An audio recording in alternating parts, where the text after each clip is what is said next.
Hello everyone, welcome to my channel student Sainik academy. आज है 10 दिसंबर 2023 और आज की जो मोस्ट इम्पोर्टेंट करंट अफेयर्स है वो हम आपके लिए लेकर आए हैं, जो आपके सभी एग्जाम्स के लिए काफ़ी इम्पोर्टेंट है। हमारा पहला क्वेश्चन कह रहा है, हाल ही में बोधि दिवस कब मनाया गया? ऑप्शन ए है 1 दिसंबर, ऑप्शन बी है 2 दिसंबर, ऑप्शन सी है 5 दिसंबर, ऑप्शन डी है 8 दिसंबर। तो हमारा सही आंसर हो जाएगा ऑप्शन डी 8 दिसंबर। अभी रिसेंटली 8 दिसंबर को बोधि दिवस मनाया गया है।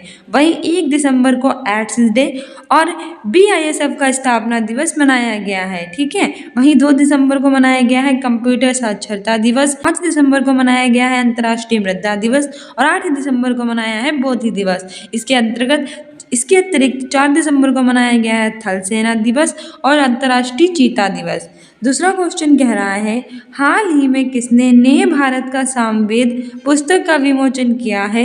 ऑप्शन ए है नरेंद्र मोदी, ऑप्शन बी है रामनाथ कोविंद, ऑप्शन सी है अमित शाह और ऑप्शन डी है द्रौपदी मुर्मू। सही आंसर हो जाएगा हमारा ऑप्शन बी रामनाथ कोविंद। अभी रिसेंटली नए भारत का सामवेद जो पुस्तक है उसका विमोचन रामनाथ कोविंद ने किया है। रामनाथ कोविंद भारत के पूर्व राष्ट्रपति हैं। ठीक है, और वर्तमान में भारत के राष्ट्रपति हैं श्रीमती द्रौपदी मुर्मू। इसके अतिरिक्त अमित शाह हैं भारत के गृह मंत्री और नरेंद्र मोदी हैं भारत के प्रधानमंत्री। ठीक है, आगे बढ़ते हैं। आगे हमारा तीसरा क्वेश्चन कह रहा है, हाल ही में किसने केंद्रीय मंत्रिपरिषद से इस्तीफा दे दिया है? ऑप्शन ए है नरेंद्र सिंह तोमर, ऑप्शन बी है प्रहलाद सिंह पटेल, ऑप्शन सी है रेणुका सिंह सरुता, ऑप्शन डी है इनमें से सभी। तो बताइए वो कौन है जिन्होंने केंद्रीय मंत्रिपरिषद से इस्तीफा दे दिया है? सही आंसर हो जाएगा ऑप्शन डी इनमें से सभी। अभी रिसेंटली नरेंद्र सिंह तोमर, प्रहलाद सिंह पटेल और रेणुका सिंह सरुता इन तीनों ने मंत्रिपरिषद से इस्तीफा दे दिया है।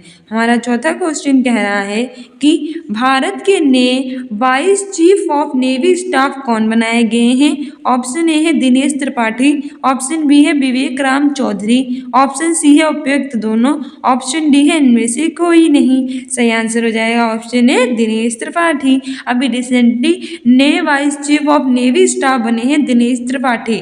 वहीं नेवी दिवस मनाया जाता है 4 दिसंबर को। ठीक है, नेवी यानी कि थल सेना दिवस 4 दिसंबर को मनाया जा रहा है। अभी रिसेंटली और दिनेश त्रिपाठी को इसका नया 22 चीफ ऑफ स्टाफ बनाया गया है।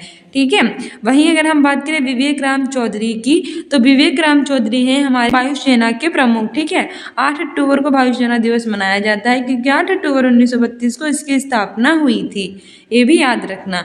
आगे बढ़ते हैं।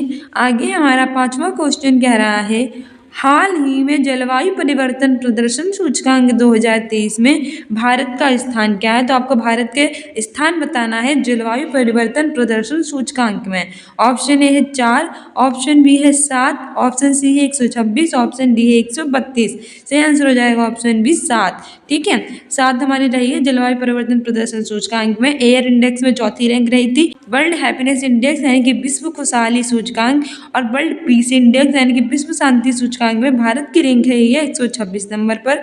वहीं ह्यूमन डेवलपमेंट इंडेक्स में इंडिया की रैंक 132 नंबर पे रही है। ठीक है, आगे बढ़ते हैं। आगे हमारा छठा क्वेश्चन कह रहा है, भारत का सबसे बड़ा टाइगर रिजर्व कहाँ स्थापित होगा?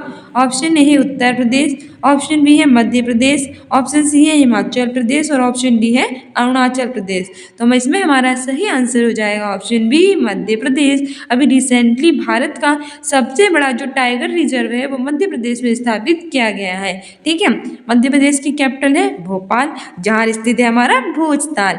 और मध्य प्रदेश फेमस है आपका, और मध्य प्रदेश को सोया प्रदेश भी कहते हैं। नदियों का मेका, नदियों का मेका इसलिए कहते हैं, मैंने रोज आपको बताया है, क्योंकि यहाँ सबसे ज़्यादा नदियाँ निकलती हैं। ठीक है, और यहाँ के चीफ मिनिस्टर हैं शिवराज सिंह चौहान।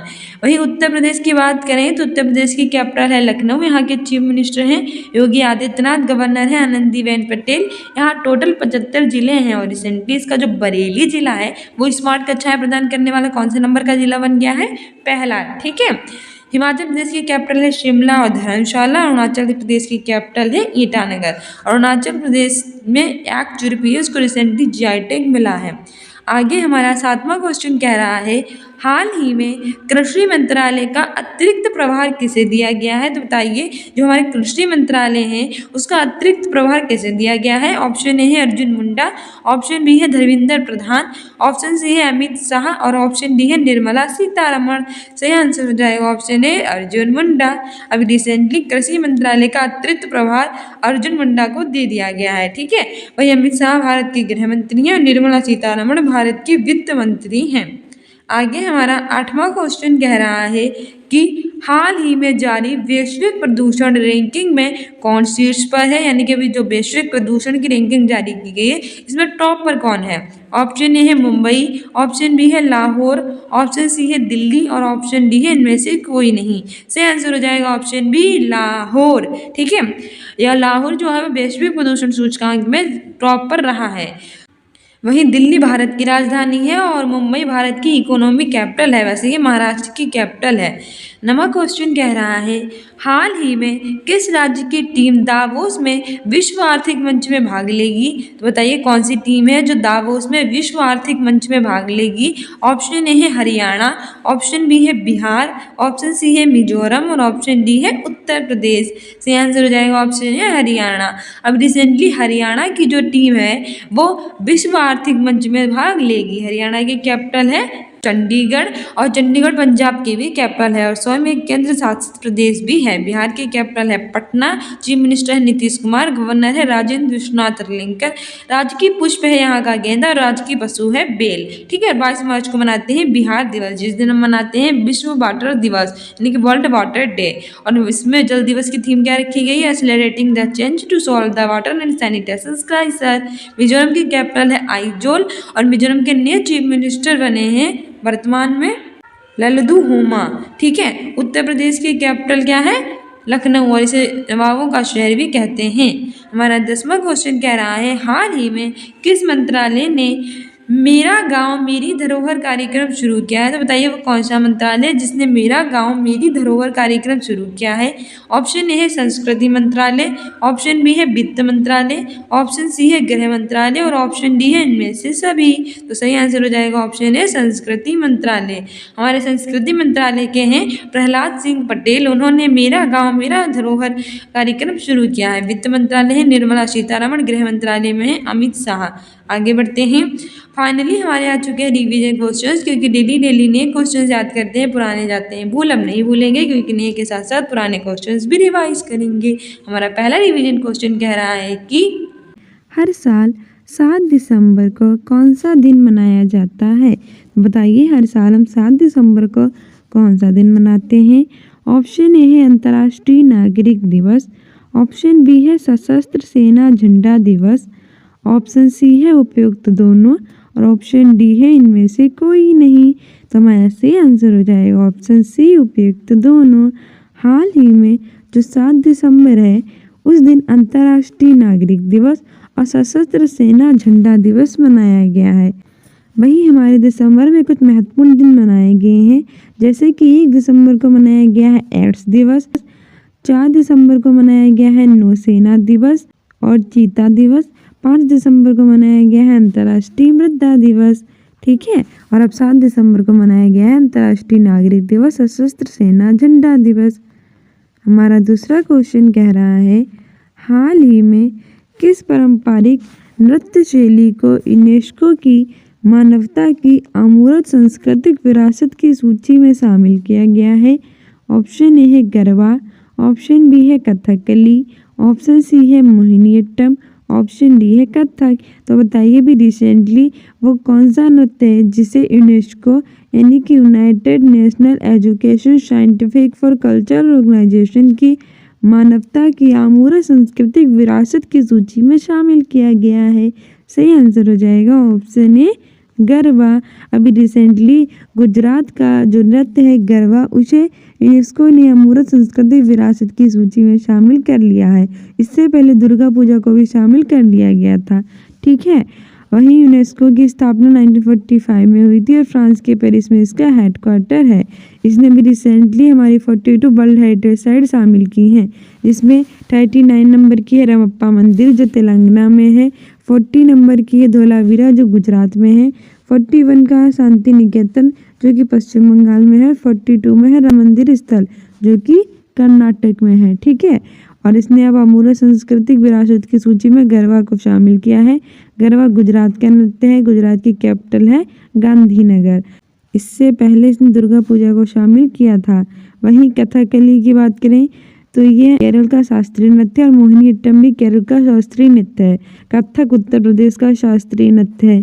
ठीक है, इसके अतिरिक्त ओडिसी जो है वो उड़ीसा का शास्त्रीय नृत्य है। और आपका वहीं भरतनाट्यम जो है वो तमिलनाडु का शास्त्रीय नृत्य है। और जो सत्रिया है वो असम का शास्त्रीय नृत्य। ठीक है, ये भी याद रखना।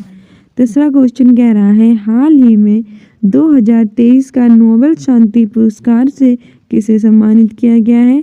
तो बताइए भी रिसेंटली जो 2023 में नोबेल शांति पुरस्कार है वो प्रदान किया गया है, पर प्रदान किसे किया गया है? ऑप्शन ए है रघु श्रीनिवासन, ऑप्शन बी है नरगिस मोहम्मदी, ऑप्शन सी है वाहिदा रहमान, ऑप्शन डी है आलिया भट्ट। तो हमारा सही आंसर हो जाएगा ऑप्शन बी नरगिस मोहम्मदी। अभी रिसेंटली 2023 का जो नोबेल शांति पुरस्कार है वो नरगिस मोहम्मदी को मिला है। ठीक है, वहीं रघु श्रीनिवासन को BRO यानी बॉर्डर रोड ऑर्गेनाइजेशन का नया चीफ बनाया गया था। वाहिदा रहमान को 2023 में दादा साहब फाल्के अवार्ड से सम्मानित किया गया था। और आलिया भट्ट को OTT प्लेटफॉर्म में बेस्ट एक्ट्रेस का खिताब जीता था। वहीं इन्हें राष्ट्रीय पुरस्कार भी प्रदान किए गए थे। ठीक है, हमारा चौथा क्वेश्चन कह रहा है कि हाल ही में उत्तर प्रदेश ने सौर छतों की स्थापना के माध्यम से नवीनीकरण ऊर्जा के उपयोग को बढ़ावा देने के लिए हर घर सौर अभियान कहाँ शुरू किया है? ऑप्शन ए है लखनऊ, ऑप्शन बी है वाराणसी, ऑप्शन सी है उपयुक्त दोनों, ऑप्शन डी है इनमें से कोई नहीं। मोस्ट इम्पोर्टेंट है। तो अभी रिसेंटली हुआ क्या है कि हमारे यूपी यानी उत्तर प्रदेश के गवर्नमेंट ने सौर छतों की स्थापना के माध्यम से जो नवीनीकरण ऊर्जा है उसके उपयोग को बढ़ावा देने के लिए हर घर सौर अभियान कहाँ शुरू किया है? सही आंसर हो जाएगा हमारा ऑप्शन सी उपयुक्त दोनों। अभी रिसेंटली उत्तर प्रदेश के लखनऊ और वाराणसी इन दोनों जिलों में शुरू हुआ है हर घर सौर अभियान। ठीक है, तो ऑप्शन सी सही हो जाएगा उपयुक्त दोनों। बात करें उत्तर प्रदेश की तो इसकी कैपिटल है लखनऊ। इसे नवाबों का शहर कहते हैं और यहाँ पहला पशु सप्ताह केंद्र खोला जाएगा। ठीक है, उत्तर प्रदेश में टोटल 75 जिले हैं। वहीं रिसेंटली इसका बरेली जिला स्मार्ट कक्षाएं प्रदान करने वाला यूपी का पहला जिला बन गया है। यहाँ के चीफ मिनिस्टर हैं योगी आदित्यनाथ और यहाँ की गवर्नर है आनंदीबेन पटेल। यहाँ लोकसभा की 80 और राज्यसभा की 31 सीटें हैं। ठीक है, और यहाँ विधानसभा के साथ साथ विधान परिषद भी है। और वहीं यहाँ के जो वाराणसी जिला है इसे अपनी पहली संस्कृति राजधानी वाराणसी को बनाया है। ये मंदिरों और घाटों के लिए काफ़ी फेमस है और पहला अंतर्राष्ट्रीय क्रिकेट स्टेडियम भी शिलान्यास ही किया जाएगा। तो हमारा ऑप्शन सी से हो जाएगा उपयुक्त दोनों। ठीक है, हर घर सौर अभियान। हमारा पांचवा क्वेश्चन कह रहा है कि हाल ही में अंतर्राष्ट्रीय क्रिकेट परिषद द्वारा 2023 क्रिकेट विश्व कप का वैश्विक राजदूत किसे नामित किया गया है? ऑप्शन ए है विराट कोहली, ऑप्शन बी है रोहित शर्मा, ऑप्शन सी है सचिन तेंदुलकर, ऑप्शन डी है महेंद्र सिंह धोनी। तो बताइए भी रिसेंटली ICC यानी इंटरनेशनल क्रिकेट काउंसिल यानी कि अंतर्राष्ट्रीय क्रिकेट परिषद इसके द्वारा 2023 का क्रिकेट विश्व का वैश्विक राजदूत किसे नामित किया गया है? सही आंसर हो जाएगा ऑप्शन सी सचिन तेंदुलकर। हमारे जो क्रिकेट के भगवान कहे जाते हैं cricket of God Sachin Tendulkar इन्हें विश्व कप का वैश्विक राजदूत नियुक्त किया गया है। ठीक है, ICC की स्थापना 1909 में हुई थी। इंटरनेशनल क्रिकेट काउंसिल यानी कि अंतर्राष्ट्रीय क्रिकेट परिषद इसकी फुल फॉर्म है और इसका हेडक्वार्टर दुबई में स्थित है। ठीक है, इसी के ODI में विराट कोहली ने शतक पूरा किया था, रोहित शर्मा ने सर्वाधिक छक्के लगाए थे। ठीक है, और महेंद्र सिंह धोनी को लेस जियो मार्ट स्वराज ट्रैक्टर SBI ने अपना ब्रांड एम्बेसडर बनाया है और ICC ने अपना एंथम सॉन्ग रिलीज किया था दिल जश्न बोले। ओके, हमारा छठा क्वेश्चन कह रहा है कि हाल ही में 11वां बांग्लादेश पुस्तक मेला कहाँ शुरू हुआ है? ऑप्शन ए है ढाका, ऑप्शन बी है कोलकाता, ऑप्शन सी है उपयुक्त दोनों और ऑप्शन डी है इनमें से कोई नहीं। सही आंसर हो जाएगा हमारा ऑप्शन बी कोलकाता। अभी रिसेंटली जो 11वां बांग्लादेश पुस्तक मेला है वो पश्चिम बंगाल की कैपिटल कोलकाता में शुरू हुआ है। ठीक है, कोलकाता जो है वो हुगली नदी के तट पर स्थित है और वेस्ट बंगाल की कैपिटल है। पहले ये भारत की कैपिटल थी, लेकिन भारत की कैपिटल 1911 में नई दिल्ली को बना दिया गया है। ठीक है, याद रखना। पश्चिम बंगाल की चीफ मिनिस्टर है ममता बनर्जी, और ये बांग्लादेश के साथ अपनी बाउंड्री टच कर। वही 11 बांग्लादेश पुस्तक मेला यहीं शुरू हुआ है। ढाका जो है वो कैपिटल है बांग्लादेश की। बांग्लादेश की करेंसी है टका, और यहाँ के प्रधानमंत्री हैं शेख हसीना। ठीक है, आगे बढ़ते हैं। आगे हमारा अगला सातवां क्वेश्चन कह रहा है कि हाल ही में ऑक्सफोर्ड यूनिवर्सिटी प्रेस ने किसे वर्ड ऑफ द ईयर नामित किया है? ऑप्शन ए है कोरोना, ऑप्शन ए है एआई, ऑप्शन सी है रिज, ऑप्शन डी है इनमें से कोई नहीं। सही आंसर हो जाएगा ऑप्शन सी रिज। अभी रिसेंटली ऑक्सफोर्ड यूनिवर्सिटी ने जो प्रेस ऑफ द ईयर है वो रिच शब्द को नामित किया है। ठीक है, ऑप्शन सी सही हो जाएगा। हमारा 8वां क्वेश्चन कह रहा है कि हाल ही में नौसेना स्टाफ के नए उप प्रमुख कौन बने हैं? ऑप्शन ए है दिनेश त्रिपाठी, ऑप्शन बी है विवेक राम चौधरी, ऑप्शन सी है उपयुक्त दोनों, और ऑप्शन डी है इनमें से कोई नहीं। तो हमारा सही आंसर हो जाएगा ऑप्शन ए दिनेश त्रिपाठी। अभी रिसेंटली नौसेना स्टाफ के नए उप प्रमुख बन चुके हैं दिनेश त्रिपाठी। विवेक राम चौधरी को वायुसेना का प्रमुख बनाया गया है। वायुसेना की स्थापना 8 अक्टूबर 1932 को हुई थी, इसलिए हर साल 8 अक्टूबर को भारतीय वायुसेना दिवस मनाया जाता है, और इसके ये चीफ मार्शल हैं विवेक राम चौधरी। वहीं नौसेना दिवस मनाया जाता है 4 दिसंबर को, भी रिसेंटली सेलिब्रेट हुआ है, और इसके नए उप प्रमुख बन गए हैं दिनेश त्रिपाठी। ठीक है, तो ऑप्शन ए सही हो जाएगा। आगे बढ़ते हैं, और 9वां क्वेश्चन कह रहा है हाल ही में भारतीय क्रिकेट कंट्रोल बोर्ड बीसीसीआई ने sports business leader of the year 2023 से किसे नामित किया है? ऑप्शन ए है नीरज चोपड़ा, ऑप्शन बी है जे शाह, ऑप्शन सी है विराट कोहली, ऑप्शन डी है उपयुक्त सभी। सही आंसर हो जाएगा ऑप्शन बी जय शाह। ठीक है, भारतीय क्रिकेट कंट्रोल बोर्ड ने sports business leader of the year 2023 से जय शाह को सम्मानित किया है। ठीक है, वहीं जो नीरज चोपड़ा हैं इन्हें एथलीट ऑफ द ईयर चुना गया है। ये भाला फेंक के खिलाड़ी हैं, और इन्होंने जेवलिन थ्रो में गोल्ड मेडल जीता था 2020 के टोक्यो ओलंपिक में। इसलिए हर साल 7 अगस्त को भाला फेंक दिवस मनाया जाता है। विराट कोहली ने ओडीआई में शतक मार दिया है। ठीक है, आगे बढ़ते हैं। आगे हमारा 10वां क्वेश्चन कह रहा है हाल ही में पॉल लिंच को किस पुरस्कार से सम्मानित किया गया है? ऑप्शन ए है अंतर्राष्ट्रीय बुकर पुरस्कार, ऑप्शन बी है बुकर पुरस्कार, ऑप्शन सी है उपयुक्त दोनों, ऑप्शन डी इनमें से कोई नहीं। सही आंसर हो जाएगा ऑप्शन बी बुकर पुरस्कार।